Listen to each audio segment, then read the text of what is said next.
Assalamualaikum warahmatullahi wabarakatuh. Waalaikumsalam. Terima kasih teman-teman sudah bersedia menyempatkan waktunya di sela-sela mengajar untuk menyaksikan ini diseminasi aksi nyata dari program Guru Penggerak. Terima kasih untuk Pak Sukanto SPD sebagai Wakil Kurikulum SMPN 1 Penubuhan dan teman-teman rekan guru dan tenaga kependidikan yang saya hormati dan saya banggakan. Ini pada hari ini saya akan menampilkan aksi nyata saya mengenai budaya positif. Ya, jadi pada modul kemarin itu 1.4 saya dan teman-teman yang lainnya di CGP ini mempelajari mengenai budaya positif. Mungkin sudah tidak asing lagi kata-kata budaya positif itu, ya. Tapi sepertinya apa sih itu budaya positif? Budaya positif itu apa ya? Di sini kita akan mengetahui bersama-sama apa saja yang dimaksud dengan budaya positif, apakah kita sudah menerapkannya, ya. Alhamdulillah sebagai sekolah penggerak angkatan pertama SMP 1 Penungguan ini sudah banyak sekali menerapkan budaya positif. Sebelum kita ketahui apa saja itu budaya positif, kita harus mengetahui terlebih dahulu pengertian dari budaya positif. Budaya positif itu adalah budaya positif di sekolah, yaitu nilai-nilai atau kebiasaan-kebiasaan di sekolah yang berpihak kepada peserta didik agar mereka dapat berkembang menjadi pribadi yang kritis, hormat, dan bertanggung jawab. Jadi mungkin garis bawahnya adalah kebiasaan-kebiasaan di sekolah, ya. Jadi kebiasaan-kebiasaan di sekolah kita yang memiliki nilai-nilai yang berpihak kepada peserta didik. Kalau bicara tentang kebiasaan pasti banyak ya kebiasaan yang sudah kita lakukan, ya. Karena kalau budaya positif ini ujung-ujungnya ke disiplin positif. Nah, ya seperti itu. Disiplin positif. Nah, jadi kebiasaan-kebiasaan kita itu merujuk kepada disiplin positif, ya. Sebagian besar budaya positif itu merujuknya ke disiplin positif. Kenapa? Karena disiplin itu apa ya, acuan kita membudayakan kebiasaan-kebiasaan kita, seperti misalnya datang tepat waktu. Jadi misalnya untuk siswa-siswa sudah ada kan peraturan sekolah kita untuk datang tepat waktu, tidak terlambat. Nah, itu budaya yang seperti itu yang perlu kita terus jaga, ya, tentang disiplin waktu, bukan hanya datang tepat waktu ke sekolah tapi juga mengerjakan tugas piket. Nah, seperti itu. PR, kemudian piket kantor, piket kelas, seperti itu. Jadi kalau mengenai budaya positif ini apa namanya, lingkupnya sangat besar. Kalau kita merujuk baru nanti kita disiplin positif. Hampir-hampir sama budaya positif dan disiplin positif, tapi budaya positif itu dalam lingkup besar, dalam artian kebiasaan-kebiasaan selain disiplin positif. Misalnya kebiasaan apa? Misalnya cara kita mengatasi permasalahan siswa. Nah, seperti itu juga budaya positif. Apakah kita menghukum siswa secara langsung? Apakah kita memberikan sebuah konsekuensi? Apakah kita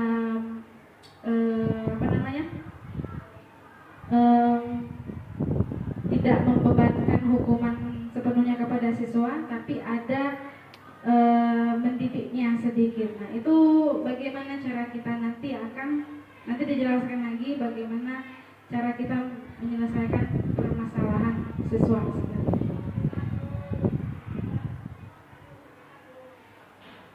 Ini perubahan paradigma. Perubahan paradigma ini sebenarnya adalah turunan dari budaya positif tadi, ya. Alurnya perubahan paradigma yang terjadi di sekolah itu yaitu disiplin, kemudian menjadi teori kontrol dan kontrol guru dalam menghadapi murid. Nah, jadi seperti ini. Apa ada disiplinnya? Nah, tadi karena sudah yang lingkupnya besar budaya positif, kemudian mengerucut menjadi disiplin positif, ya, dia akan bercampur dengan teori kontrol, maka terjadilah kontrol kita sebagai guru dalam menghadapi permasalahan murid atau dalam menghadapi sikap murid tersebut, ya. Nah, ini teori kontrol dari Dr. William Glasser dalam kontrol teori yang kemudian hari berkembang dan dinamakan choice theory, meluruskan beberapa miskonsepsi tentang makna kontrol, ya. Ini ada beberapa gambar. Yang pertama itu ilusi guru mengontrol murid dengan ekspresi yang marah, itu sepertinya menghukum, guru sebagai penghukum, ya. Jadi memang ada guru ini ada aturan, ketemu murid yang langsung melanggar langsung dihukum, ada yang memang seperti itu. Kemudian ilusi bahwa semua penguatan positif efektif dan bermanfaat. Nah, ini gambarnya ada di kelas bagaimana guru membimbing murid dalam pembelajaran, ya. Jadi diberi penguatan positif seperti itu. Kemudian ilusi bahwa kritik dan membuat orang merasa bersalah dapat menguatkan karakter.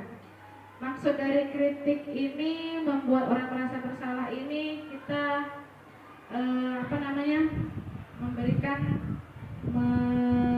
melakukan teori kita menjadikan diri kita seolah-olah itu merasa kasihan. Misalnya kayak sama siswa.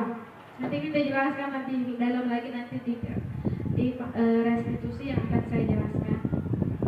Jadi kalau merasa bersalah itu siswa yang melakukan, tapi kita kamu nggak kasihan aku sama ibu. Nah kayak gitu kalau istilah kalimat itu. Janganlah cari itu.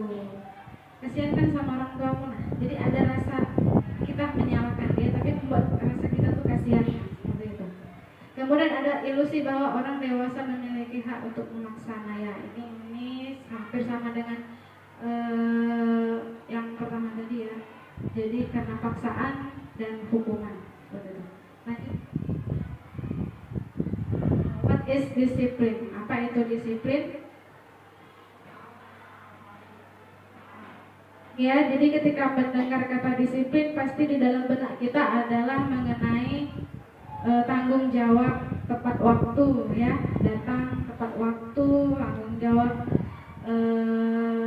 dan sebagainya. Tapi apa kebanyakan orang itu menghubungkan kata disiplin dengan tata tertib. Jadi mengikuti semua aturan yang ada di tata tertib biasanya, ya. Kata disiplin juga sering dihubungkan dengan hukuman. Nah ya, kalau nggak mengikuti peraturan, hukumannya apa? Konsekuensinya apa? Nah, padahal itu sungguh berbeda karena belajar tentang disiplin positif tidak harus dengan memberi hukuman. Ya, justru itu adalah salah satu alternatif terakhir dan kalau perlu tidak digunakan sama sekali.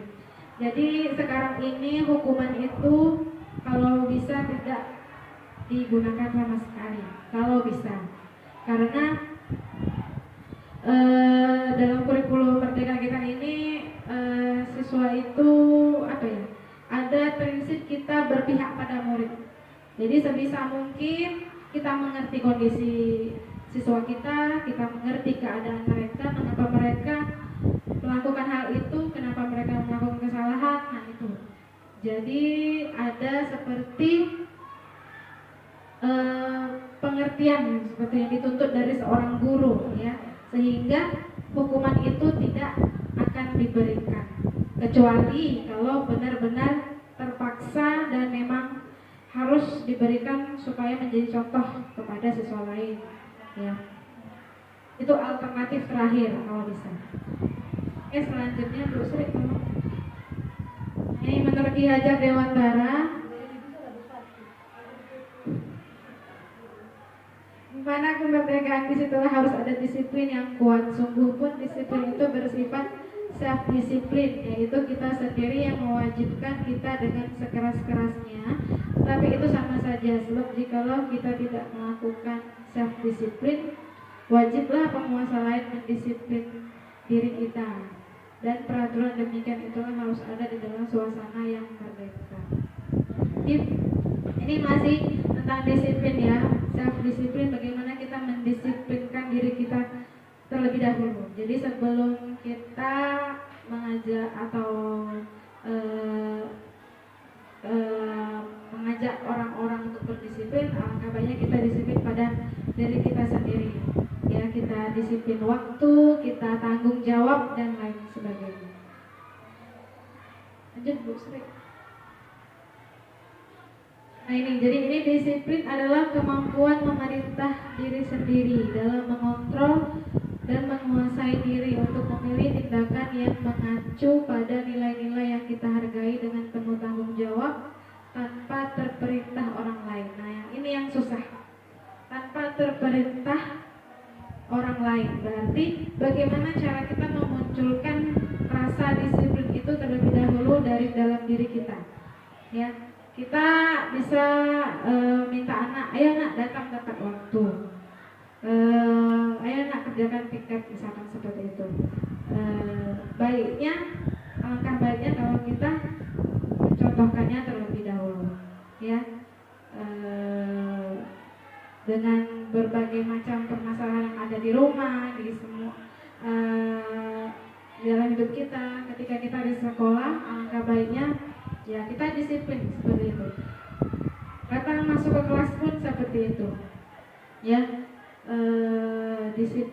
Datang tepat waktu saat jamnya mengajar, seperti itu. Nah itu yang sulit, bukan hanya di diri kita sebagai pendidik, tapi juga memunculkan disiplin dari dalam diri dari murid-murid kita, ya. Bagaimana cara kita meminta murid kita supaya mereka disiplinnya itu bukan karena perintah kita, tapi memang sudah kemauan dari dalam diri mereka sendiri. Oh, disiplin. Mungkin dari beberapa ratus anak, ya, kita punya hampir 300 siswa. Mungkin tidak sampai 10 siswa yang mempunyai rasa disiplin dari dalam hati mereka. Kelihatan mana anak yang akan nurut atau mereka datang tanpa paksaan sama yang ada paksaan. Ya, saya itu mengalaminya ketika menjadi guru piket. Seperti hari ini saya piket, ya, piket kantor, mengawasi siswa-siswa piket kelasnya. Nah itu kelihatan anak-anak yang ada disiplin dari dalam dirinya. Kelihatannya kenapa? Kelihatannya dari mana maksudnya? Ketika kita datang, ada siswa yang tanpa kita perintah, tanpa kita suruh itu mau membantu kita, ya, deketin kita, membantu kita, mengabsen segala macam tanpa kita minta. Ada juga saya lihat di kelas-kelas itu mereka sudah sadar akan tanggung jawabnya. Misalnya ketika keliling ke kelas ngecek apakah kelasnya dipiketi atau tidak, itu ada yang sudah nyapu, dan itu alhamdulillah berarti mereka sudah menyadari tanggung jawab. Kalau sudah menyadari tanggung jawab berarti mereka sudah secara tidak langsung ada disiplin dari dalam diri mereka, sudah ada disiplin diri mereka sendiri tanpa paksaan, ya. Tapi balik lagi itu masih dalam pengawasan kita. Kalau tanpa pengawasan kita sepertinya juga itu kurang, ya. Kita harus masih tetap menumbuhkan rasa disiplin murid kita tersebut. Entah bagaimana nanti kita misalkan kita mengadakan lomba atau lomba mereka sendiri yang membuatnya, kemudian apakah cara mereka bertanggung jawab, apakah mereka melaksanakan tugas mereka dengan baik dan sebagainya seperti itu. Nah, itu yang diharapkan dari sebuah budaya positif yang ada di sekolah. Bagaimana cara kita menimbulkan disiplin diri dari murid. Kalau murid sudah disiplin, insya Allah ke depannya kita enak ngaturnya. Misalnya ada PR pun mereka sadar harus menyelesaikan PR. Jadi tidak ada lagi siswa yang tidak mengerjakan PR. Kemudian banyak sih ya budaya positif kita, misalnya sholat duha. Nah, sholat duha itu kan bagus.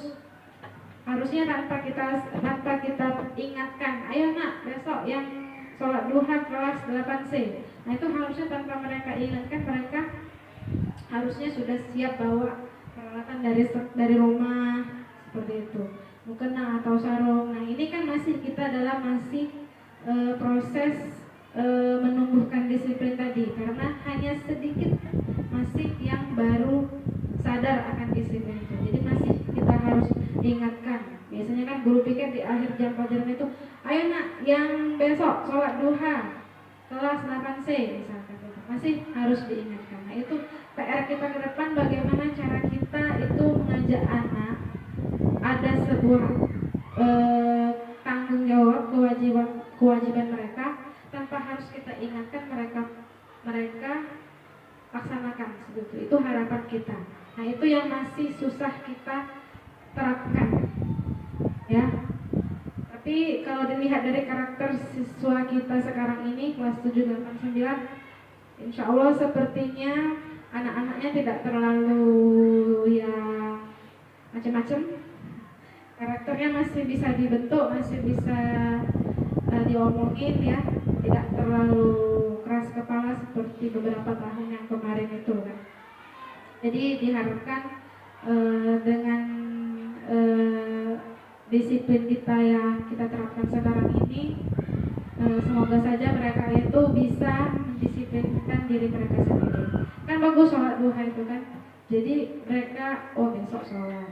Jadi secara tidak langsung di rumah pun kita sudah mengingatkan mereka untuk ingat kewajiban mereka sebagai seorang muslim sholat, karena SMP kan sudah rata-rata sudah akil balik, ya. Jadi memang bagus pembiasaan yang seperti itu, memang bagus. Tapi tadi masih ada PR kita itu bagaimana cara menumbuhkan disiplin dari diri mereka sendiri. Seperti hari ini saya tadi piket dan sholat duha tadi, petugasnya kelas 8B. Alhamdulillah kelas 8B tidak ada yang bawa mukena, tidak ada yang bawa sarung. Ketika ditanya mana jadwalnya, kok tidak tahu, itu Bu di belakang. Nah, jadwal sudah ditempel, ya, tapi masih banyak siswa yang belum sadar, belum bisa saling mengingatkan, besok sekolah atau apa itu. Nah, itu yang PR kita ke depan, bagaimana cara kita menumbuhkan disiplin anak. Kalau misalnya ngomong baik terus tuh sudah boboe mungkin, ya. Nah, mungkin kalau teman-teman ada cara lain, misalnya bagaimana mereka sadar akan disiplin mereka sendiri, nah itu lebih baik lagi, ya. Karena tadi mereka tidak ada yang bawa mukena, bawa sarung, jadi saya nanya, jadi kalian nak mana? Yuk, nak dihukum tidak mana?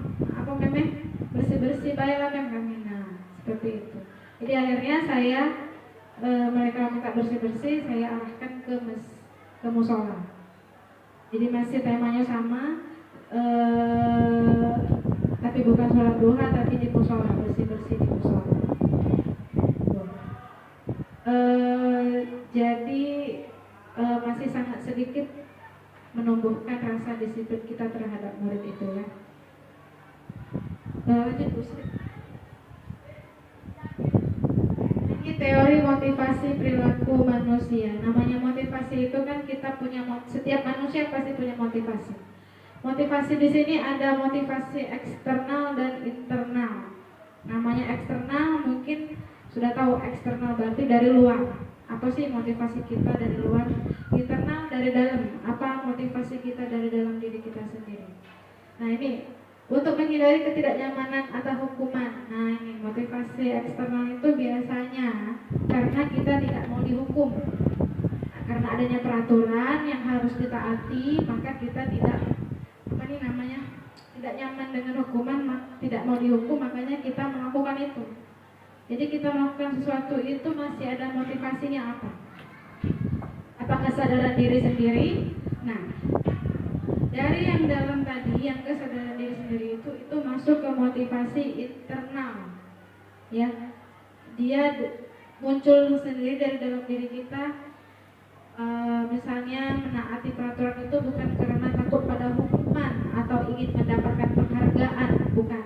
Tapi memang dari diri kita, kesadaran kita, tanggung jawab kita, integrasi kita sebagai seorang pendidik seperti itu, ya.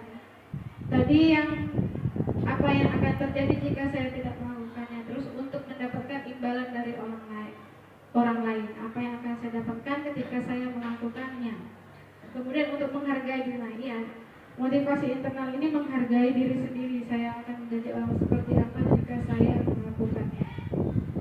Jadi sudah ke disiplin positif, kemudian motivasinya. Motivasi kita dalam melakukan sesuatu. Kalau saya terus terang, motivasi selama ini masih lebih ke eksternal, ya, karena tadi nggak enak sama teman yang lain, karena bukan karena takut hukuman atau pengen dapat penghargaan, tapi karena ingin, ya tadi nggak enak, ada rasa ketidaknyamanan seperti itu. Itu masih eksternal itu. Kalau sudah internal itu, kita mau peraturan apapun, mau kegiatan apapun itu kita demi apa ya? Demi apa? Kepuasan diri sendiri, merasa memang kita sudah nyaman pada, ya inilah kerjaan saya. Jadi apapun itu, ya saya terima, mau konsekuensinya apa. Nah, itu baru sudah motivasi dari internal, sudah mau menerima segalanya seperti itu. Kalau kita kan masih menimbang-menimbang. Itulah yang masih saya pun masih belajar bagaimana menimbulkan motivasi dari diri sendiri, menimbulkan kesadaran dari dalam diri sendiri.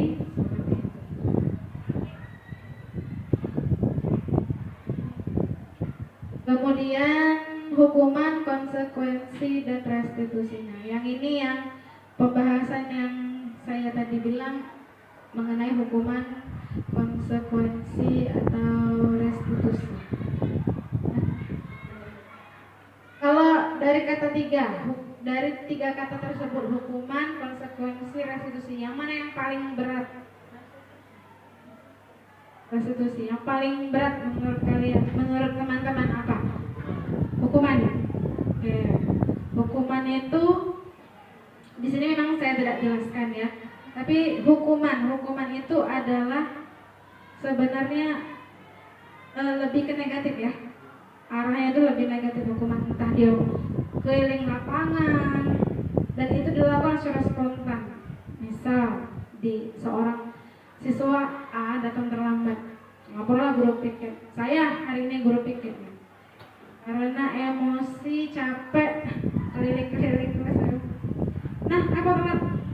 Udah bu, ini ya sudah, kau keliling lapangan 10 kali baru masuk. Nah, itu hukuman. Tindakan spontan dari guru itu yang entah sadar atau tidak sadar, nah dia lakukan itu terhadap siswa, itu hukuman. Kalau konsekuensi itu seperti sudah tahu ada peraturan dan sudah seperti ada perjanjian, ya, kalau kamu melanggar kemarin konsekuensinya apa. Nah, itu. Jadi dia lebih ke menengah sebenarnya konsekuensi. Ya, sedangkan restitusi ini adalah penawaran. Kita sebagai guru, misalnya nih, ya, Bu, maaf Bu datang telat. Nah, kenapa telat? Ini Bu bangun kesiangan segala macam. Bangun kesiangan.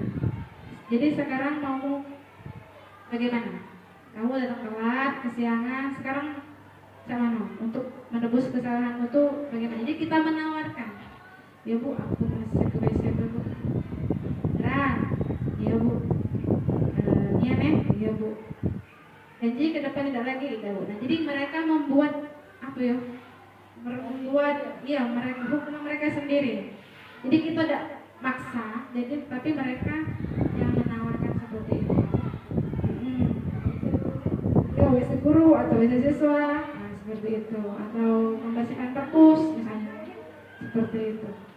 Nah ini ada tindakan guru, misalnya mencatat 100 kali di dalam buku kalimat, saya tidak akan terlambat lagi karena terlambat ke sekolah. Hukuman atau konsekuensi? Mencatat 100 kali. Konsekuensi. Hukuman. Ada yang hukuman, ada yang konsekuensi. Ya. Ini lebih ke negatif enggak? Menyakitkan enggak? Enggak ya? Iya. Ini sebenarnya mencatat 100 kali di dalam buku kalimat ini adalah konsekuensi. Ya, karena dia belum ada fisik gitu kan. Kalau hukuman itu kan lebih ke fisik. Dia konsekuensi. Lari mengelilingi lapangan basket 2 kali karena terlambat ke sekolah. Hukuman, ya. Kita menggunakan fisik seperti itu. Murid diminta untuk push up 15 kali karena tidak menggunakan masker ke sekolah zaman Covid ini ya. Hukuman. Ya. Ini yang sebenarnya harus kita hindari. Menggantikan kertas tugas teman yang telah dicoret-coret. Konsekuensi. Kamu sudah coret kertas temanmu, konsekuensinya kamu ganti kertas temanmu. Membersihkan tumpahan air di meja tulis karena tersenggol pada saat belajar. Konsekuensi. Dia numpahin, berarti konsekuensinya kamu harus bersihin. Seperti itu. Murid disuruh untuk tidak mengenakan sepatu seharian di sekolah karena tidak mengenakan sepatu hitam. Hukuman, ya. Hukuman. Karena kalau konsekuensi itu dia langsung timbul dengan akibat langsung. Kalau hukuman kan tidak. Ya, tapi dia itu lebih, kalau hukuman itu lebih ke fisik Pak ya. Konsekuensinya itu sebelumnya kita kan sudah tahu. Karena kita kan tidak diperkenankan dia memakai sepatu selain hitam kan. Nah, konsekuensinya kan dia yang timbul akibat langsung dari sepatu itu. Jadi karena dia nggak pakai sepatu ya, maka dia pakai sepatu. Iya, tapi dalam dalam peraturan itu kan kita itu universal gitu kan Pak. Kalau menurut Pak Rian ya itu ya, murid disuruh untuk tidak mengenakan sepatu seharian di sekolah karena tidak mengenakan sepatu hitam. Tapi kan konsekuensi itu biasanya perjanjian dulu. Ada sebab, benar kata Pak Rian, ada sebab ada akibat kan. Bisa saja kan karena dia tidak pakai sepatu hitam, misalnya konsekuensinya yang kita ganti lain karena ada perjanjian dulu. Tapi karena ini peraturan bawah tidak boleh memakai sepatu selain warna hitam. Ya, jadi guru tuh hukumannya karena saking mungkin dia ada emosi, mungkin ada nggak cepat-cepat bayar, jadi nah itu karena dia melibatkan fisik tidak mengenakan sepatu seharian di sekolah. Kalau tahu konsekuensi, kalau ini konsekuensi, pasti anak itu sudah tahu konsekuensinya. Ini sebenarnya ada ceritanya Pak Arya. Ada di tugas kami kasus restitusi hukuman atau konsekuensi. Tidak salah itu namanya gurunya apa? Sebelum guru. Jadi dia itu marah-marah karena muridnya si B ini terlambat. Nah, setelah diketahui dia kebangun kesiangan, cepet-cepet, rupanya sepatu yang dia pakai sepatu warna putih atau warna coklat. Nah, gurunya ini emang agak temperamen. Jadi walaupun dengan berbagai macam alasan si B ini tadi murid si B ini ngomong sama gurunya, tapi gurunya tidak mau tahu dan kalau sudah kamu seharian nggak boleh pakai sepatu. Kan harusnya bisa yang lain ya hukumannya ya seperti itu. Jadi seperti itu. Kemudian lari mengelilingi lapangan basket 2 kali karena terlambat 10 menit untuk pelajaran PJOK. Ada karenanya. Ya. Jadi konsekuensi. Ada karenanya. Ada situasinya. Ya. Jadi dan tidak terlalu memberatkan seperti itu ya. Hampir sama sih. Lari mengelilingi lapangan basket 2 kali karena terlambat hadir di sekolah. Lari mengelilingi lapangan basket karena terlambat 10 menit untuk pelajaran PJOK. Nah ini. Makanya kita ngajar itu kan ada kita tuh kalau sekarang istilah kerennya itu kesepakatan kelas. Ya kan, kesepakatan kelas. Kalau wali kelas sama gurunya mungkin keyakinan kelasnya kan. Hampir sama keyakinan kelas sama kesepakatan kelas. Tapi karena kita ini guru mapel, kebanyakan kita tuh pakai kesepakatan kelas. Makanya misalnya di awal semester tanpa kita sadari kita itu sudah kasih kesepakatan sama siswa. Ya, ya untuk pelajaran bahasa Inggris memang kalian setiap siswa bawa kamus. Nah itu kesepakatan. Ya misalnya ya perjanjian kita lah sama siswa itu. Kalau misalnya tidak bawa kamus nih, jangan sudah ada konsekuensinya kan? Sudah ada konsekuensinya seperti itu. Oke. Jadi apa namanya?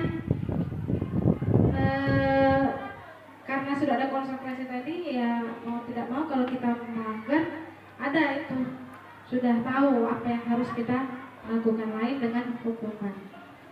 Oke, lanjut terus.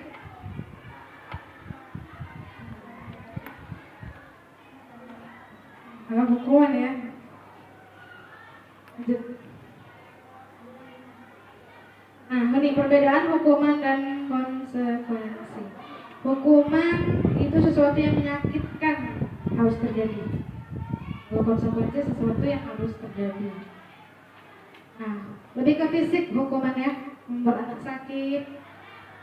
Kalau konsekuensi membuat anak merasa tidak nyaman dalam jangka waktu pendek. Kalau hukuman dia biasanya sakit hati dalam waktu lama.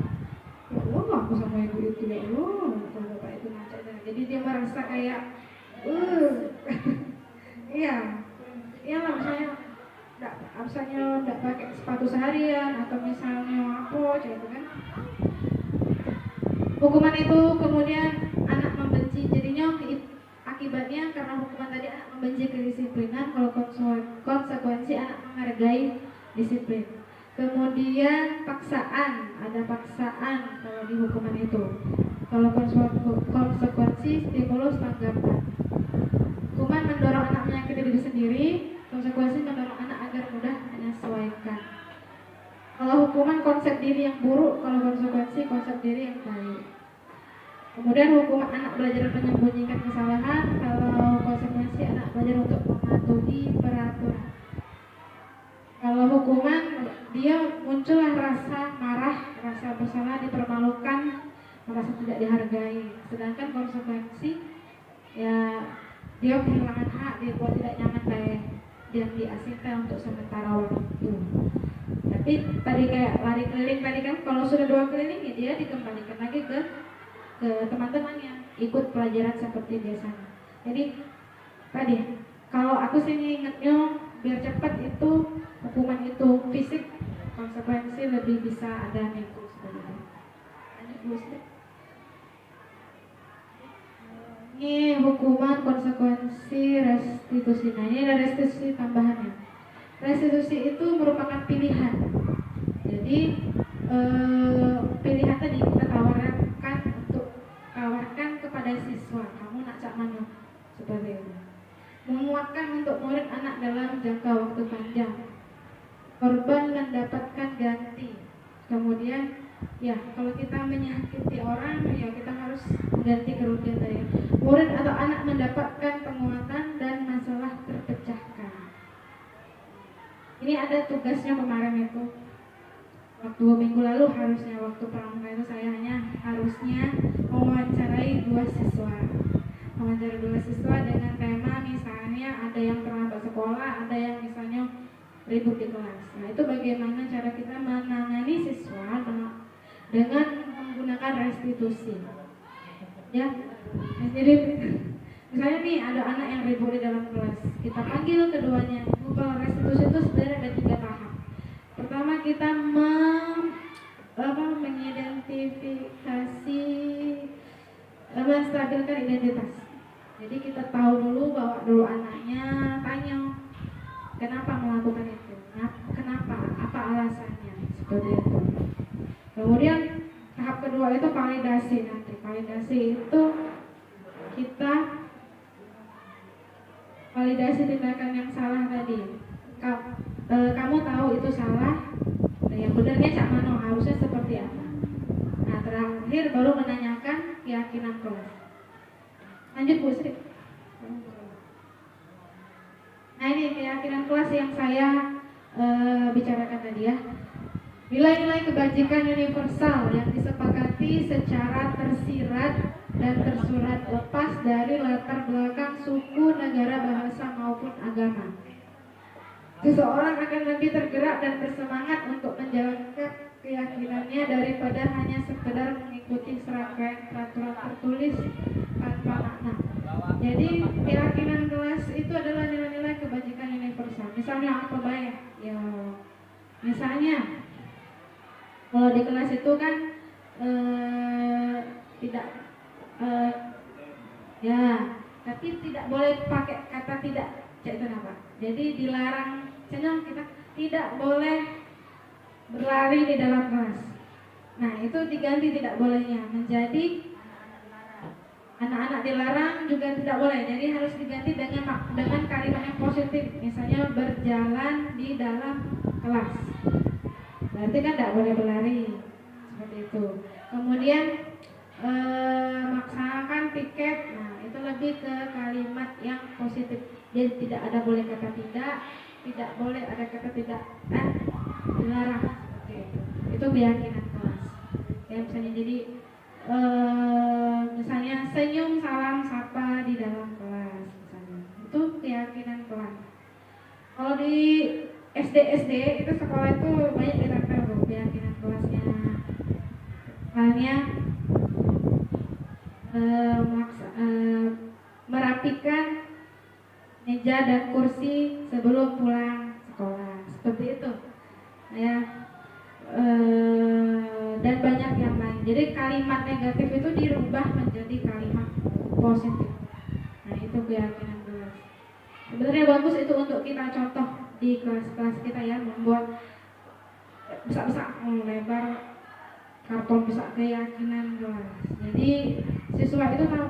Jadi ketika mereka ada masalah, kita melaksanakan restitusi tadi, sudah tahu, sudah menstabilkan identitas, validasi kesalahan. Terakhir kita nanya keyakinan kelas kita apa yang sudah kita sepakati. Nah, seperti itu. Dia ngomong, ya Bu,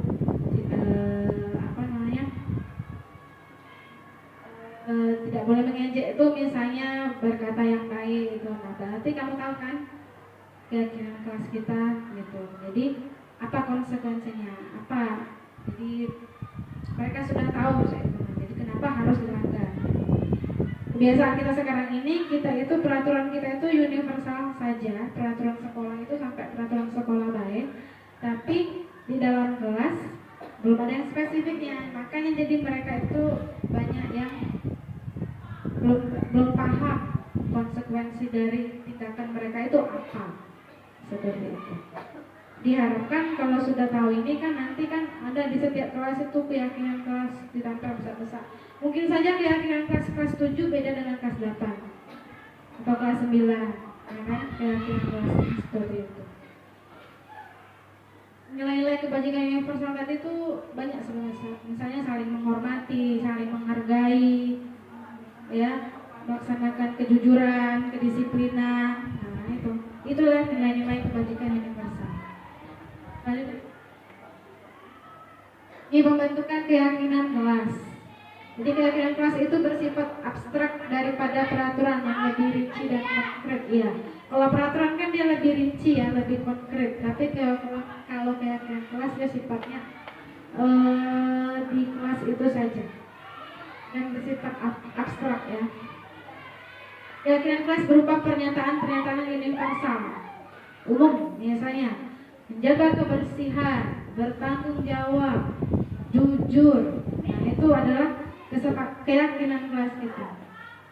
Jadi kalau misalnya ada siswa nanti melakukan kesalahan, misalnya dia mencuri, misalnya ada laporan kehilangan uang, kehilangan misalnya alat tulis, nah, kan jadi itu kan menjadi acuan kita, keyakinan kelas kita kan ini sudah disepakati harus jujur. Ayo siapa yang tidak jujur?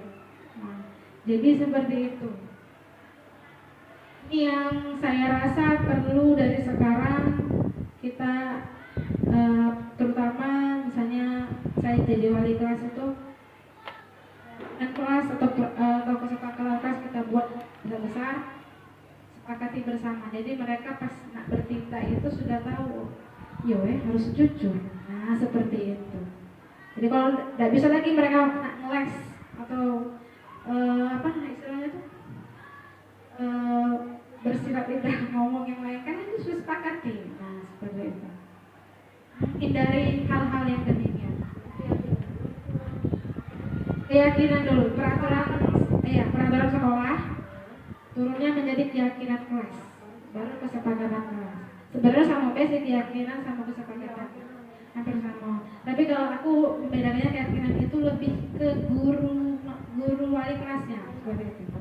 Ya, kalau kita kesepakatan kelas kan bisa mapel, kan guru mapel. Kalau di SD mereka membuat keyakinan kelas, karena semuanya kan guru kelas. Kesepakatan kelas. Ya. Bisa dua-duanya, bisa kesepakatan, bisa keyakinan. Jadi dia ada keyakinan sama walinya dewe, ada sama si guru mapel gitu. Seperti itu. Nah ya, keyakinan kelas hendaknya tidak terlalu banyak sehingga mudah diingat dan dipahami. Nah, keyakinan kelas itu jangan banyak-banyak. Cak limo wae sampai jadi pajak mereka ingat udah. Semua warga kelas sebaiknya ikut berkontribusi dalam membuat kegiatan kelas lewat curah pendapat. Ya, sebelum kita buat kegiatan kelas, ada pendapat mau apa di kelas kita ini. Jadi kita tawarkan ke siswanya. Bu, bawa HP. Nah, tidak boleh. Ya. Boleh bawa HP di pelajaran yang relate, gramatika, dan sebagainya. Boleh. Kemudian bersedia meninjau kembali keyakinan kelas dari waktu ke waktu, ya. Kalau misalnya tidak sesuai lagi, berubah. Itu. Misalnya ada yang melanggar atau yang lain kan, misalnya. Lanjut. Nih, peraturan keyakinan kelasnya apa? Selalu kembalikan buku ke tempatnya. Berarti ini keyakinan kelasnya apa nih? Masuk menghargai, kejujuran, bertanggung jawab ya. Lalu kembalikan buku ke tempatnya, dilarang mengganggu orang lain, itu termasuk di saling menghormati dan menghargai. Hadir di sekolah 15 menit sebelum pembelajaran. Disiplin, dilarang melakukan kekerasan. Berarti ini masuk ke menghargai juga, dilarang melakukan kekerasan, menggunakan narkoba, gantian atau menunggu gitu. Sebenarnya banyak kalau nak dijelas ke keyakinan kelas ini. Banyak yang universal, jujur, disiplin, bertanggung jawab, itu apa lagi? Nanti saya kalau ada waktu kayak bisa.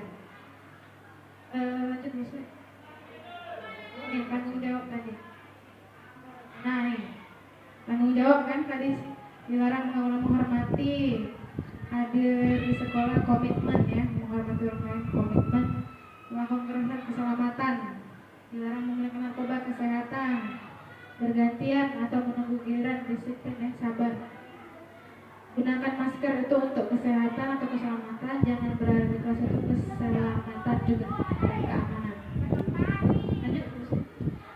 Buat kesepakatan. Nah ini contoh kesepakatan, komitmen, tanggung jawab, saling menghargai, jujur, peduli. Boleh dijelaskan lebih detail. Nah itu tadi kesepakatan kelas. Nah, sekarang kita ke kebutuhan dasar manusia. Kita manusia ini sebenarnya kan punya kebutuhan ya. Kalau dalam IPA itu ada primer, sekunder, dan tersier. Nah, IPA sebenarnya juga. Kalau di sini secara menyeluruh kebutuhan kita hidup ini, pertama itu kasih sayang dan rasa diterima. Ya, kita butuh kan, kita butuh dicintai, kita butuh dikasihi, seperti itu. Ya, jadi menyukai, disukai. Semua orang senantiasa berusaha untuk memenuhi kebutuhannya dengan berbagai cara. Bila mereka tidak bisa mendapatkan kebutuhannya dengan cara yang positif, mereka bisa melanggar peraturan atau melakukan hal-hal yang tidak sesuai dengan nilai-nilai kebajikan. Misal, kasih sayang dan rasa diterima tadi. Kasih sayang ada 5 ya, kebutuhan dasar manusia: kasih sayang dan diterima, kebebasan, kesenangan, penguasaan, dan bertahan hidup. Kalau bertahan hidup, pasti kebutuhannya meliputi apa? Makan, rumah, pakaian, itu kebutuhan hidup namanya kan. Nah, kemudian kasih sayang, kita butuh suami, butuh istri, anak, keluarga, seperti itu. Ya, orang yang kita orang yang kita anggap yang bisa kita contoh seperti itu ya. Apa maksudnya teh? Misal kita punya anak di kelas. Anak itu ingin mendapatkan perhatian kita, pengen jadi siswa yang diandalkan oleh gurunya, pengen deket sama gurunya. Nah itu berarti dia membutuhkan rasa kasih sayang dan diterima oleh guru. Dia butuh itu. Apa itu ya gunanya? Jadi dia pengen terus pengen terlibat dengan kegiatan kita, pengen bantu kita, karena mereka merasa senang kalau kita itu dekat dan merasa senang kalau kita tuh mengandalkan mereka. Berarti mereka butuh kasih sayang kan, yaitu perhatian. Kemudian kebebasan ini lebih ke hampir sama dengan kesenangan, hobi. Kemarin kami studi kasus juga, ada anak pelajaran matematika dia tidak memperhatikan, lesu-lesu, tidur, nah itu. Karena dia tidak senang dengan pelajaran matematika itu. Itu kebutuhan tadi ya, kesenangan tadi. Tapi kalau olahraga, kesenian, dia senang. Berarti kan siswa itu di situ kesenangannya seperti itu. Jadi kita harus paham. Gitu. Kemudian penguasaan. Nah, penguasaan ini rasa diakui ya. Nah itu kita kan butuh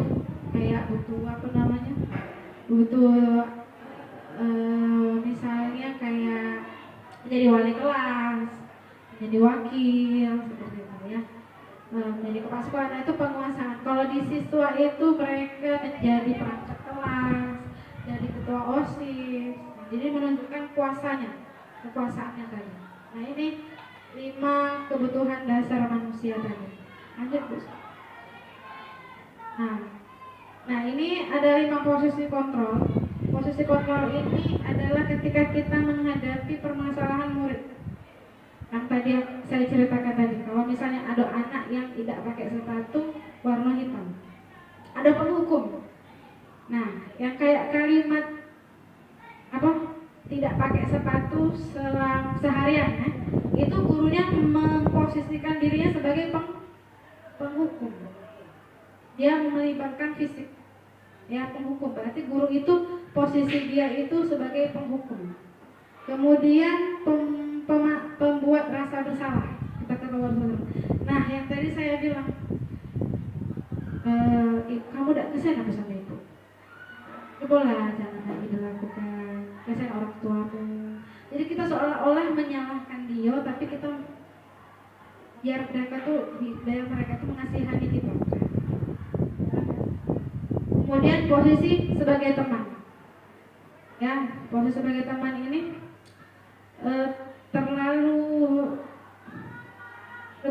sebelum tahu fungsi 5 posisi kontrol ini, menurut saya posisi kontrol yang paling baik itu sebagai teman.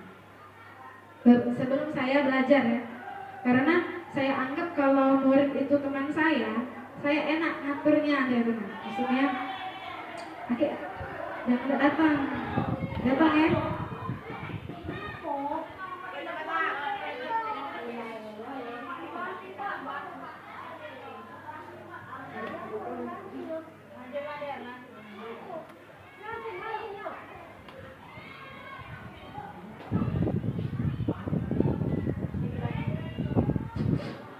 Ya.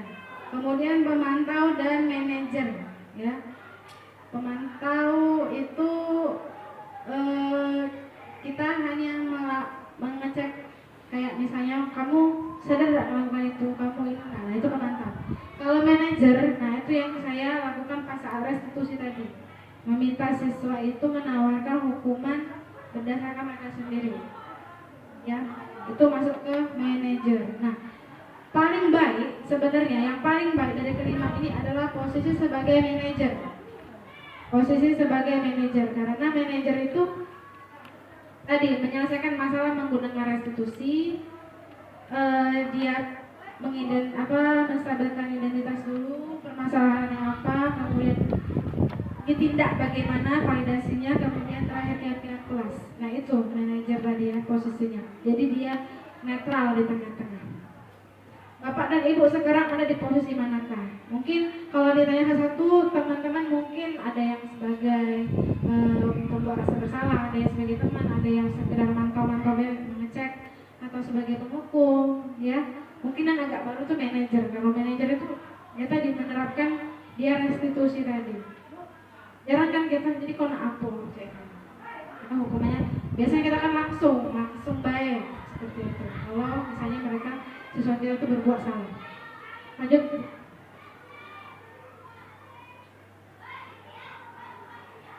Nah ini ya, lanjut. Video ini sebenarnya. Ya video. Ini videonya tidak nampak. Posisi kontrolnya jadi seperti ini. Motivasi identitas penghukum, menghardik, menunjuk-nunjuk, menyakiti, menyindir. Nah, guru berkata ya, kalau penghukum guru berkata kalau kamu tidak melakukannya awas ya. Kemudian kalau pembawa rasa bersalah, kamu sudah tahu. Ibu lelah sekali mengatakannya. Ibu, pokoknya kita tuh membuat supaya kita itu merasa dikasihani. Teman, ayolah lakukan demi ibu. Masa kamu tidak mau? Ayolah untuk memeh. Soalnya. Jadi lebih cak ngomong sama kawan. Kalau pemantau, coba apa peraturannya? Balik lagi ke peraturan. Kalau manajer, apa yang kita yakini tadi, balik keyakinan kelasnya. Apa yang kita yakini? Apa yang bisa kau kerjakan untuk memperbaiki masalah ini? Sekilas inilah omongan dari gurunya tadi itu. Next. Nah ini tadi ya. Perilaku kontrol negatif, positif, dan kontrol dirinya tadi. Guru berkata kalau kamu tidak melakukannya, kamu sudah buat kecewa ibu itu rasa bersalah. Yang teman tadi sebetulnya lakukan untuk bapak atau ibu, pemantau peraturannya apa, kontrol diri, apa yang kita yakini. Nih, saya kecewa sekali dengan kamu. Berarti membuat orang merasa bersalah. Kamu tidak pernah benar melakukannya. Hukum, kamu tidak becus kamu ya, seperti itu ya. Ayo lakukan, ayolah untuk ibu beda boleh tidak baca apa. Itu lebih ke teman misalnya, pemantau. Apakah kamu mau mendapatkan stiker bintang hari ini? Nah, itu lebih ke peraturan ya. Manajer, bagaimana kamu bisa menyelesaikan masalah ini? Lanjut, Bu Sri. Ini segitiga restitusinya ya, segitiga restitusinya yang seperti saya bilang tadi, proses menciptakan kondisi bagi murid untuk memperbaiki kesalahan mereka sehingga mereka bisa kembali pada kelompok mereka dengan karakter yang lebih kuat. Melalui restitusi, guru dapat membantu murid lebih memiliki tujuan disiplin positif serta memulihkan dirinya setelah berbuat salah. Kemudian membantu murid untuk jujur terhadap diri sendiri dan mengevaluasi dampak dari kesalahan yang dilakukan. Kemudian memberikan penawaran, bukan paksaan. Ya, segitiga restitusinya. Pertama, kita menstabilkan identitas yang paling bawah. Setiap orang pasti pernah melakukan kesalahan. Kemudian baru ke validasi tindakan yang salah. Apa alasan? Kamu tentu punya alasan mengapa. Kemudian menanyakan keyakinan nilai-nilai apa yang telah kita sepakati. sebagai menstabilkan identitas bertujuan untuk mengubah identitas dari orang yang gagal karena melakukan kesalahan menjadi orang yang sukses. Anak yang melanggar peraturan karena sedang mencari perhatian adalah anak yang sedang mengalami kegagalan. Kalau kita mengkritik dia, maka kita akan tetap membuangnya dalam posisi gagal. Kalau kita ingin dia menjadi reflektif, maka kita harus meyakinkan si anak. Validasi tindakan yang salah. Orang guru yang memahami teori kontrol pasti akan mengubah pandangannya dari teori stimulus respon ke cara berpikir proaktif. Mengenali tujuan dari setiap tindakan anak. Kemudian next, menanyakan keyakinan itu, teori kontrol menyatakan bahwa kita pada dasarnya termotivasi secara internal dari dalam, ya. Kemudian lanjut bisa. Terima kasih. Jadi ini tadi ya, segitiga restitusi tadi itu.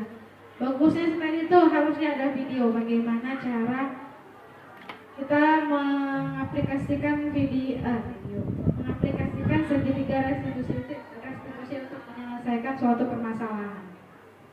Ya, hampir sama sebenarnya seperti yang mungkin dilakukan oleh guru bimbingan konseling. Ya, kita ajak anak itu, kita tanyakan alasannya, kita tawarkan bagaimana harusnya yang kamu lakukan untuk menyelesaikan permasalahan itu. Dan jangan lupa untuk menanyakan keyakinan kelas kita. Seperti itu. Ya, ini dari segitiga restitusi. Jadi dalam sebuah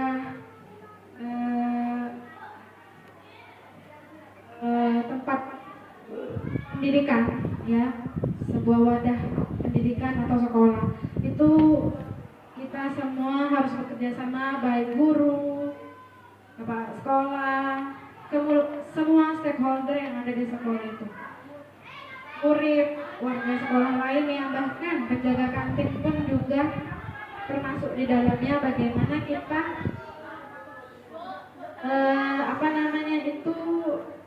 bekerja sama untuk menciptakan suasana yang nyaman di dalam sekolah, ya,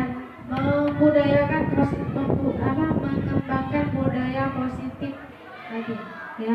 Jadi budaya positif tadi adalah keseluruhan, ya, garis besar dari pembiasaan-pembiasaan yang baik yang kita lakukan di dalam sekolah. Banyak sekali budaya positif itu, ada disiplin positifnya, ada religiusnya, bagaimana cara kita melakukan kegiatan religius, melatih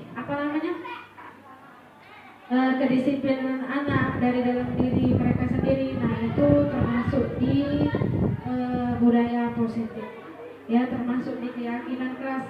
Jadi cakupannya banyak budaya positif ini.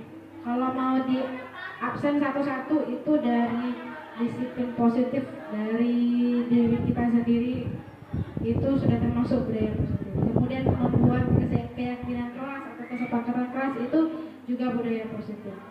Bagaimana kita menyelesaikan masalah anak dengan menggunakan segitiga restitusi itu juga budaya positif. Nah, jadi kedepannya diharapkan suatu sekolah itu nanti menerapkan ke semua itu, ya, karena memang bagus untuk si anak itu dan untuk anak didik kita, dan kita juga sebagai pendidik juga ikut mempermudah tugas kita, ya, sebagai pendidik.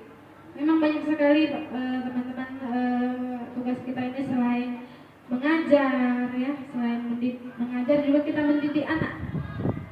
Jadi mendidik anak di sekolah, alhamdulillah kita mendapatkan kepercayaan dari orang tua mereka untuk mendidik anak mereka di sekolah, di dalam sekolah.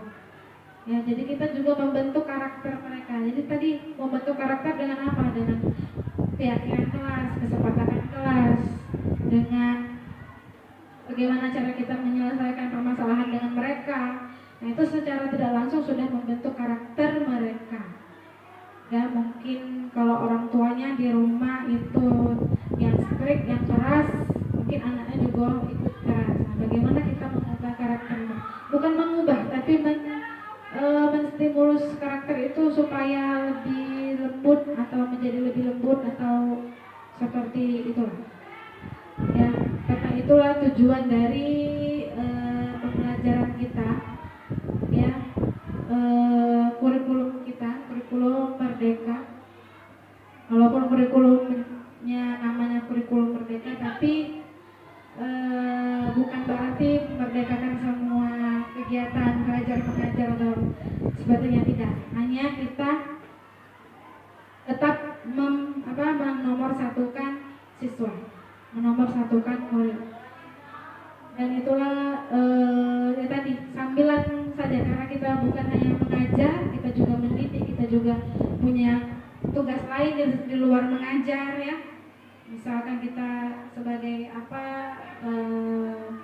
kalau saya sebagai kepala perpustakaan ngurusi buku juga, apapun itu, pokoknya sebaik mungkin ketika kita hadapi siswa, sudah waktunya kita hadapi siswa dalam pelajaran kita sendiri, jam pelajaran kita sendiri, sebisa mungkin kita disiplin, komitmen dari diri kita untuk selalu hadir di hadapan mereka, karena mereka walaupun zaman sudah canggih, mereka masih tetap butuh guru di dalam kelas.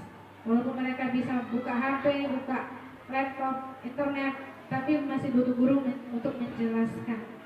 Karena anak lagi ada yang auditori yang kalau dengar gurunya bisa ngerti seperti itu, ya, atau lain sebagainya. Jadi masih butuh guru seperti itu.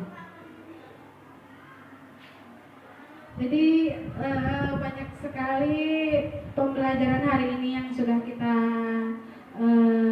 ketahui bersama-sama tadi, ya, dari budaya positif, kemudian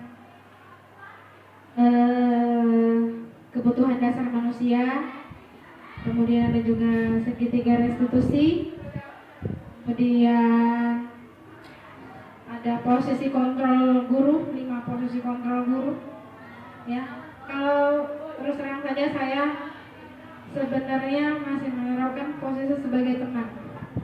Nah, posisi sebagai teman inilah sebenarnya yang banyak membuat masalah. Maksudnya tuh, kamu dari duluan aja, dan merasa sudah dekat dengan guru. Jadi kalau misalnya ada guru lain yang masuk, jadi dia menyepelekan guru yang lain tersebut. Itu sebenarnya tidak baik. Yang baiknya kita itu tetap menjaga jarak, kita bisa mengambil hati siswa, seperti itu. Ya, tadi dengan posisi manajer. Kalau ditanya posisi kontrol apa yang paling baik, ya posisi manajer. Kita hanya menanyakan keyakinan kelas dan bagaimana cara siswa menyelesaikan masalah tersebut. Oke, saya rasa cukup sampai di sini penjelasan dari saya. Terima kasih sudah meluangkan waktunya, teman-teman. Wassalamualaikum warahmatullahi wabarakatuh.